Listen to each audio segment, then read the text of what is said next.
I can't believe my life has come to this. I spent years doing everything I could to be the kind of person who lifts others up.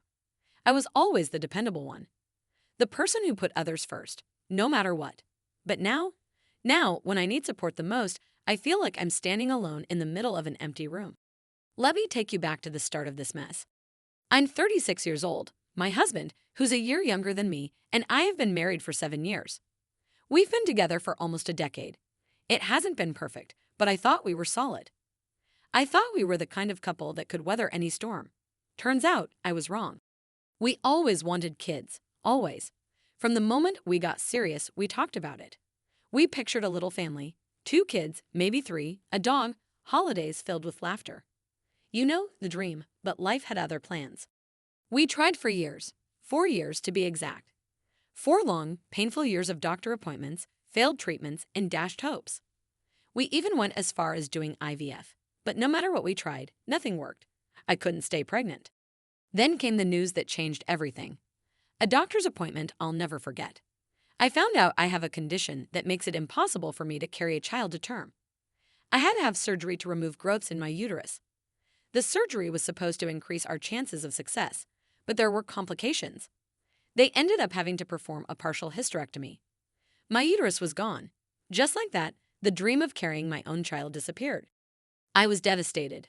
No, devastated isn't even a strong enough word. It felt like the ground had been ripped out from under me. I cried for days, weeks, honestly, but eventually I picked myself up. We decided to look into surrogacy. If you've ever researched surrogacy, you'll know it's ridiculously expensive. We were looking at costs that were completely out of our reach.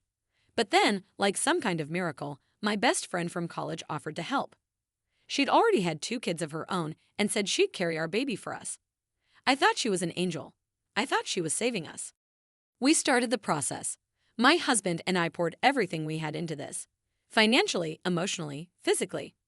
We tried IVF with her as our surrogate. The first 2 attempts failed. Each time, my heart broke a little more. But on the 3rd try, it worked. She got pregnant. When she gave birth to a baby boy, I was over the moon. I thought, finally, we'd made it through to the other side. I was a mom. We were a family. I didn't notice the cracks at first. I was too busy juggling being a new mom and returning to work. I have a demanding job, plus I picked up 2 part-time gigs to cover all the costs we'd racked up during the surrogacy process. I was running on fumes, too tired to notice the little things. Like how my friend and my husband seemed a little too close. She started spending more time at our house. Sometimes I'd come home from my weekend job and she'd already be there, hanging out with him. I brushed it off, told myself I was being paranoid. After all, she was helping us in the most selfless way. I owed her so much. Then there was the fact that our son had brown eyes. My husband and I both have blue eyes. I thought it was odd, but I did some Googling and found out it's rare but possible.